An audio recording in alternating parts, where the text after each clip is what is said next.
তিন মাস আগের ভিডিও নিয়ে চলে আসলাম 3 মাস পরে। কেন? সবাই চলুন জেনে নিই। আর জেনে নিতে হলে অবশ্যই ভিডিওটা পুরাই দেখতে হবে, না টেনে একদম। তো আসসালামু আলাইকুম, কেমন আছেন, কি অবস্থা? মানুষের জীবনে আসলে কখন কি ঘটে যায় কেউ আমরা জানি না। তারপরে সবকিছু মেনে নিয়ে কাজের জায়গাগুলোতে আবারও অ্যাক্টিভ থাকতে হয়, আবারও নিয়মিত হতে হয়, আবারও কাজ করে যেতে হয়। এটাই জীবন সংগ্রামে আসলে থেমে গেলে হয় না। যতই কিছু হোক কাজের জায়গায় আপনাকে আসতেই হবে, করতেই হবে, কিছুই করার থাকে না। আমি তো আরো সিঙ্গেল মানুষ, একা মানুষ, একটা বাচ্চাকে নিয়ে স্ট্রাগল করতে করতে এতটুকু এসেছি। এরপরও থেমে যাই মাঝে মাঝে, আবারও আপনাদের ভালোবাসায় আপনাদের দোয়ায় আবারও চলে আসি। তো সবাই কি অবস্থা, কেমন আছেন, একটু সবাই কমেন্ট করে যাবেন। দেখা হচ্ছে আল্লাহর নেয়ামত। অসুস্থ না হলে সুস্থতার আমরা কোনো মূল্যায়ন বা মূল্য পাই না। যখনই আমরা অসুস্থ হয়ে যাই তখনই বুঝতে পারি সুস্থ একটা শরীর কতটা মানুষের জন্য, সুস্থ জীবন, সুস্থ সবকিছু। তো যাই হোক, কখন কে কিভাবে অসুস্থ হয়ে যায় আসলে আমরা নিজেও জানি না। তো যাই হোক, সব সময় কাজের ভিতরে ডুবে থাকলেও হবে না, নিজেকেও সময় দিতে হবে, নিজেকে একটু রেস্টে রাখতে হবে, নিজের পরিচর্যা করতে হবে, নিজেকে একটু সবকিছু মিলিয়ে খাওয়া দাওয়া সবকিছু অ্যাক্টিভ বা ঠিকঠাক রাখতে হয়। আমি যেটা পারি নাই, যার জন্য আমি একদম অসুস্থ হয়ে গেছি। এতটাই অসুস্থ ছিলাম যে কাজের জায়গায় ফিরে আসতে আমাকে অনেক অনেক অনেক অনেক ডিপ্রেশন, অনেক কিছু পেরিয়ে আসা। যাই হোক, এখন আমার মা অসুস্থ, সবাই আমার মার জন্য দোয়া করবেন। অসুস্থ বলতে আমার মা আজকে 2-3 বছর যাবত একদম সিরিয়াস কন্ডিশনে, মাঝখানে একটু একটু ভালো হয়, আবারও অসুস্থ, এখন আবারও সিরিয়াস কন্ডিশনে। তো সবাই দোয়া করবেন আমি যেন নিয়মিত কাজ করতে পারি আপনাদের মাঝে, আপনাদের দোয়া ভালোবাসা নিয়ে সব সময়। আমার ছেলেটাকে নিয়ে আমি আজকে 12 বছর স্ট্রাগল করেই যাচ্ছি শুধু আমার প্রতিকূলতার পরিস্থিতি সবকিছুর সাথে। যারা রক্তের সম্পর্ক তারা তো ফেলেই রাখছে, আর বাবা পৃথিবীতে না থাকলে যেমনটা হয় আর কি, আর যে বাবার রক্তের সম্পর্ক গুলা বেঁচে আছে বা আছে, তারাই আজকে আমার ছেলেকে ওয়ারিশন থেকে বাদ দিয়ে তারাই আজকে তার সম্পদগুলা ভোগ করতেছে, বা বিভিন্ন মাধ্যমে তারা সবকিছু আসলে খেয়ে ফেলতেছে। জায়গা জমি সবকিছু তারা বিক্রি করে ক্যাশ করে ফেলতেছে। আমার ছেলে পাবে সেই জন্য। তো রক্তের সম্পর্কগুলার কথা আসলে কি বলবো, যে একটা নাবালক সন্তান যার এখনো বয়স মাত্র 12 বছর, যে কিনা 18 বছর পূর্ণ হওয়ার আগেই তার সম্পদগুলা পর্যন্ত খেয়ে ফেলার রক্তের সম্পর্কগুলা রয়ে গেছে বা আছে দুনিয়াতে এখনো, এগুলা চিন্তা করলে না আসলে নিজে অবশ্য হয়ে যায়, হাতে পা শরীর এবং সবকিছু একদম ডিপ্রেশনে চলে যায়। ওখান থেকে আবারও ওভারকাম করে উঠে আসি কেন? শুধু সন্তানের জন্য। আমি মা, আমি সেই জন্যই আজকে সবকিছু আমাকেই করতে হয়, বা আমি করে যাচ্ছি, আমি করে যাব। মায়ের জায়গায় পৃথিবীতে অন্য কাউকে এই জন্যই মনে হয় আল্লাহ তাআলা রাখে না। কিছু ফেক ভালোবাসা, যেগুলো আমি বলবো যে সবগুলা না, কিছু দাদা চাচা ফুফি, আমি বলবো যে এই সমস্ত এগুলা ফেক ভালোবাসা। এগুলা যদি রিয়েল ভালোবাসা হইতো, রিয়েল ব্লাড টান একটা রিলেশন হইতো, তাহলে তো আমি ভাবার আগে বা আমি চিন্তা করার আগে তাদের বাচ্চার জন্য তারা আরো বেশি চিন্তা করতো। কিন্তু না, আমি মা, আমি আজকে 12 বছর স্ট্রাগল করতেছি আমার সন্তানকে নিয়ে। কিন্তু আমার শ্বশুর যখন বেঁচে ছিল তিনি একটু হলেও আমার সন্তানের জন্য খোঁজখবর রাখতো, টাকা পয়সা দিত না দিত ওইটা হচ্ছে পরের ব্যাপার, কিন্তু খবর তো নিত।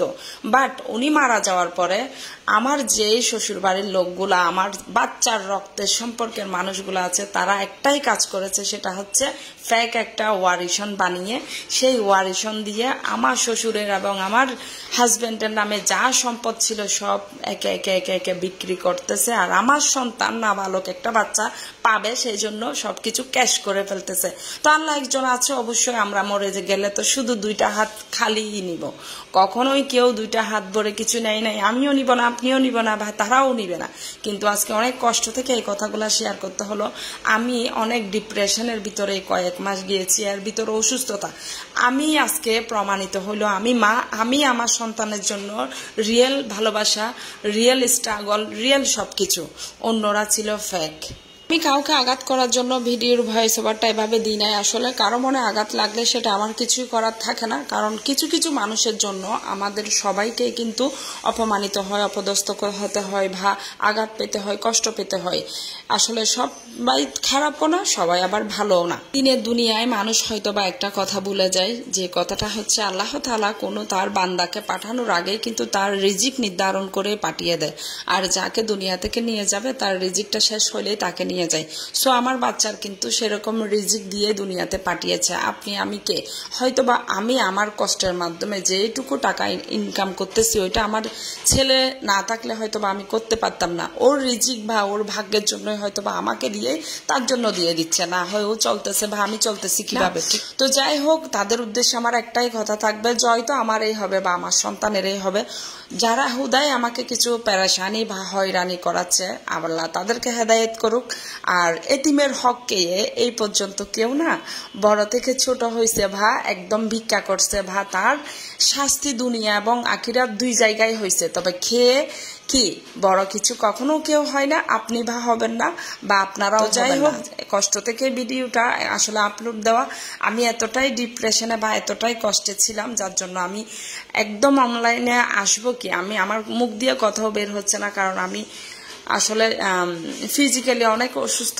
ওখান থেকে আসলে উঠে আসা অনেক কষ্টের ব্যাপার ছিল। তারপরও আলহামদুলিল্লাহ আপনাদের দোয়া ভালোবাসা স্বয়ং আল্লাহর রহমতে উঠে এসেছে। মেয়েরা আসলে মেলায় গেলে আগে ঘুরি, রান্না বান্না ভা এই যে সিরামিক্সের জিনিসগুলা সবকিছুই আমাদের মেয়েদের রান্না বান্নার পাতিল ভা হাড়ি সবকিছু এত এত প্রিয় যে এগুলা সব নিয়ে নিই। তো মেয়েদের জন্য আসলে এগুলা তারাও জানে, স্টলগুলা যারা দেয় তারা এগুলা মেয়েদের আকর্ষণের জায়গা।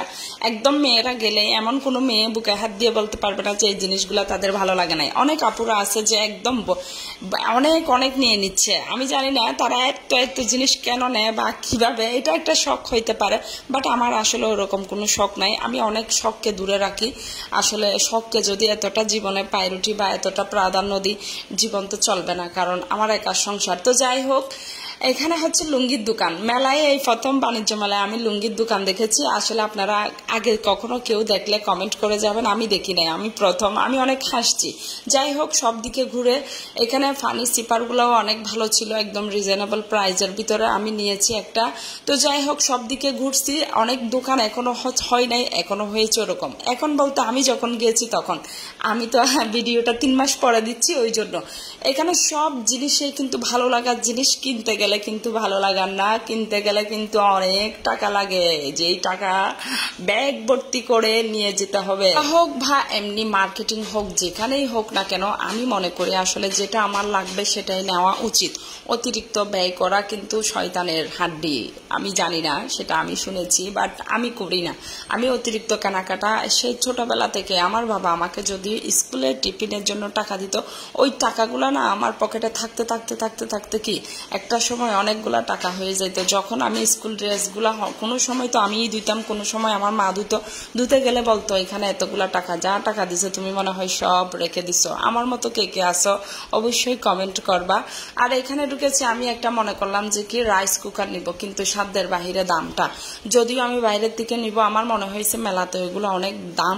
তো যাই হোক, আমি হালকা পাতলা জিনিস অবশ্যই কেনাকাটা করেছি, একেবারে করি নাই তা না। আর আমি যাওয়ার সময় আমার বিকাশে আসলে টাকা ছিল না, অল্প একটু বিকাশে টাকা ছিল, আর ব্যাংক কার্ডের কোনো প্রসেস আমি ওখানে দেখি নাই। আর হচ্ছে বিকাশ থেকে টাকা উঠানোর একটা জায়গা দেখেছি, তাও মেলার বাহিরে। আবারও আমাকে বের হয়ে টাকাটা বের করে তারপর আবার টিকিট নিয়ে ঢুকতে হয়েছে, কারণ আমি জানতাম না। এখানে হচ্ছে টেস্টি টিটা হচ্ছে রায়হানে মোমো খাবে, আর হচ্ছে পপকর্ন, আরো কি কি যেন খাবে, শুধু খাওয়া আর খাওয়া। আমার ছেলে হচ্ছে কোথাও যাবে, খাওয়া আর খাওয়া, খাওয়ার বাহিরে আর কিছু নাই, একটু খাদক পার্টি। তো যাই হোক, আমার মোমোগুলো অনেক ভালো লেগেছে, একদম আপনার হচ্ছে ঝাল ঝাল, অনেক মজা। তো হিজাবের দোকানে চলে আসছি। হিজাব প্রেমী যারা আছে তারা তো অলরেডি নিয়েও নিছেন, দেখেও নিচ্ছেন, দেখে পাগল হয়ে গেছেন। আমি তো আসলে এমনি নিই, বাট আমি পড়তে পারি না, এটা আমি আসলে আমার মাথাটা একদম ইয়া হয়ে যায়। তো যাই হোক, এদিকে হচ্ছে চুড়ি, তারপরে যত ধরনের আর কি জিনিস আছে, যে গলার চেন, চুড়ি, কানের দুল, যারা যারা নিচ্ছে আমিও একটু দেখলাম, বাট আমি নিই নাই। এগুলো সবসময় আসলে রাফিসের জন্য ছিল অনেক ভালো ভালো। তারপরে হচ্ছে গাউনের সাথে, শাড়ির সাথে বা 3 পিসের সাথে আপনি একদম সিঙ্গেল একটা করেও পরতে পারবেন। বিশেষ করে আসলে যেটা বলবো যে সব কাপড়ের সাথে পরা যায় আর কি। আর এদিকে হচ্ছে আপনার যে কুর্তিগুলা বা টুপিস বা পাকিস্তানি যেই স্টলগুলো আসছে আর কি। তো এইদিকে হচ্ছে সে বের হয়ে যাওয়ার একদম কাছাকাছি বলে যে পপকর্ন খাবো, আবার পপকর্ন নিয়ে দিলাম। খাওয়া দাওয়া ছাড়া আমার মনে হয় না মেলাতে আমরা আর কিছু করছি। তো তো অবশেষে আমি RFL এর একটা ইয়াতে শোরুমে ঢুকে গেছি। ওখানে গিয়ে বললাম যে কি নিতে পারে হালকা পাতলা, তাও তো নিয়ে নিচ্ছে হালকা পাতলা। কি কি নিচ্ছি অবশ্যই ভিডিও লাস্টে আপনারা দেখবেন, যে আমি একদম শেয়ার করে দিব। আর এখন আমরা চলে যাচ্ছি, আর চলে যাওয়ার সাথে সাথে ভাবলাম যে না, একটু তান্দুরি চা না খাইলেই তো কি মন শান্তি হবে না, সাথে মাথা ঠান্ডা হবে না। কারণ এত গ্যাদারিং এর ভিতরে আমি চা পাই নাই, চা পেয়েছি বের হওয়ার পথে আর কি। তো তান্দুরি চার জন্য দাঁড়িয়ে গেলাম। আমার ছেলে বলতেছে যে আমি কি তান্দুরি চাটা খাবো না, আমি পানি খাবো এবং ঠান্ডা পানি আমাকে এনে দাও। সে ঠান্ডা পানি খাচ্ছে আর আমি তান্দুরি চা। আর এখন ফাইনালি আমরা চলে যাচ্ছি। এটা আনকমন একটা জিনিস। এটা কি কানা বগার টাইম? দাও একটা আমাকে। আল্লাহ খাইয়ে লাগাইছে কেন এটা? কেন আল্লাহ খাইছো এটা না? একটু দুনিয়াদারি দেখি লাগে। তো প্রথমে আমি কিনেছি ঘরের জন্য। আই এম গরিব, কিছু করার নাই। আমি সবসময় হচ্ছে প্রত্যেক বছর একটা করে খালি সিফান নিচ্ছি। আমার জন্য এটা নিচ্ছি, এটা বাসার জন্য নিচ্ছি। গরিব মানুষ কি করবো রে ভাইরা বোনেরা, আমার ভাই বোনেরা, আমি তো গরিব মানুষ, মুরব্বীরা। আমি তো এত কিছু নিতে পারি না, এই জন্য। তো এটা হচ্ছে লেবু ছাপবো আর হচ্ছে রস বের করবো। রস। আর এগুলা হচ্ছে চামচ। আমার এরকম চামচ আমি বারবার কিনি, বাট চামচ গুলা কোথায় চলে যায় আমার জানা নাই, নো আইডিয়া। তো এই জন্য চামচ গুলা নিচ্ছি। আর এখানে হচ্ছে আমার অনেক পছন্দের একটা হচ্ছে পাতিল নিচ্ছি। আমি কখনো পাতিল নিই না, মানে আরে ভাই সংসার করবো কেমনে, সংসারে কি আছে, আমি আর আমার ফোলা কিছু লাগেনি। তো অবশেষে একটা পাতিল নিয়ে নিছি, তাও হচ্ছে RFL কোম্পানির। এটা হয়েছে তো মানে ইয়া দিছে সাপ দিছে।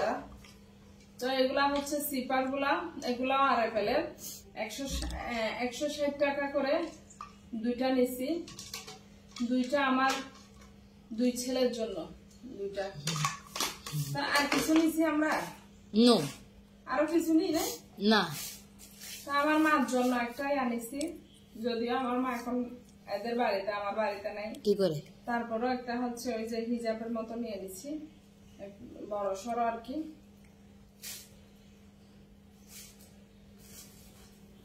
অনেক বড়, বোরকার সাথে পরতে পারবে।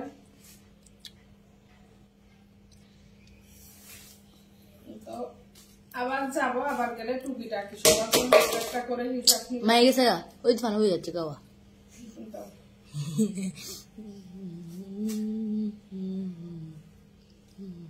এই হচ্ছে আমার কেনাকাটা।